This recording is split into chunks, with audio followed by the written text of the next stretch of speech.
Independent MP Dei Li, who joins me from Sydney. Di, great to see you. First of all, before we get into the ins and outs of the Labor Party conference, I want to ask you about this housing announcement yesterday. Is it the right thing? Have you had much feedback? What do you think? Laura, you know what? I think they've been talking about housing, lack of housing, putting aside money, the HAF legislation. I just don't know if we'll ever get to actually turn the sod and build the houses that we actually need. And I just sometimes, like when I heard the figures again, $3.5 billion and 1.2 million homes, I wonder if it's a figure that they've plucked out from the sky, or it reminds me of the Utopia series on the ABC. I don't know if you ever watched it. And I'm thinking, have they actually sat down and discussed and bring all the various stakeholders together, from local government, premiers, and builders, developers, and all that as part of that whole circular economy in order to make it happen.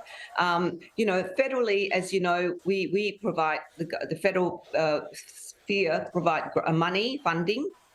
Federal don't build anything. We just, that's the bucket where the money is.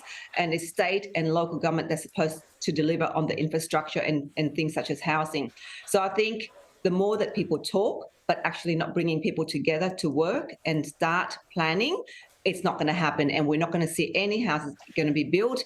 And in addition, we're going to see, people are supposed to be coming here, migration starting to happen, and yet we don't have the infrastructure to support that. So that is going to be very concerning from my perspective, especially out here in Fowler. We've seen the arrivals So you think the current migration levels might be a problem as well?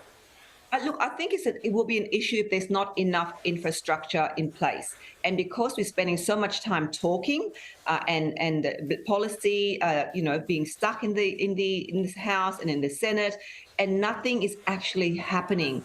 And the cost of building has gone up as well. I don't know if the government or if these, politicians have really taken that into consideration when they put aside this kind of money.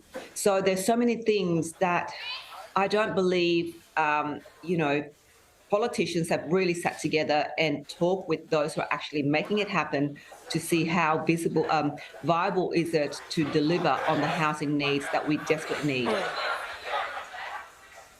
The Greens' position is getting a bit ridiculous now, would you agree? I mean, I know they're holding out on supporting this future fund, this housing future fund. They want rent control. None of the state premiers are going to do that. The states are in control of it, and the Greens are still complaining. I mean, what's happening?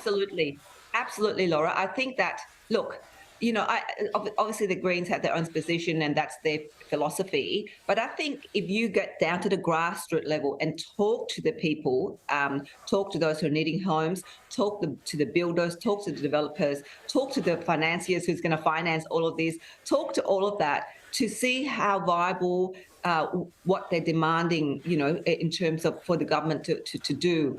And I understand, yes, we need to ensure that there is affordable rent.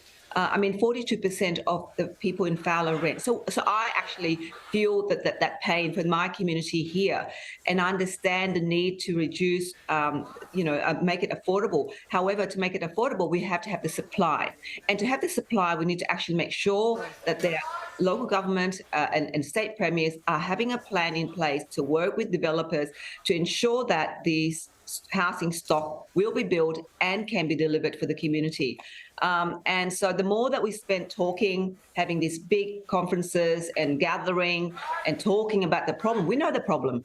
We just need a solution. Let's do some sort of incubation, which I'm looking at doing out here in Fowler, and been talking to local stakeholders to see how we can address this without having to wait for a piece of legislation or the debate that, our esteemed politicians have been elected to do. Instead of waiting for some kind of solution from a piece of legislation, I think it's best to work at the ground level, talk to those who actually know the cost of building, know what needs to be done, and all of that stuff. Well, look, there's an incentive here for councils too, and really when you get down to it, they're less accountable councils, but they're the ones that need to pull their fingers out. But look, we're running out of time, and I do want to talk to you about the Matildas, because I am totally on this bandwagon. This revolution that we've seen, this mania across the country, is just so incredible to see. We need to keep it going. Let's stay on the bandwagon between, World Cups and Olympic Games, and now we've got people like Peter Dutton talking about the need to fund grassroots sport. What do you think? And what are you seeing in your community? Look, I think, at the local level, I know that we have, local council have built more change rooms for girls, for women's sports. So therefore, I think that we acknowledge now that there are more young girls and more women in this kind of, previously male sports. So it's great to have those kind of infrastructure. And I think watching the Matildas will give the next generation, especially young girls, and especially for me, from our community, the migrant communities here who are very much into soccer out here. We are a soccer community.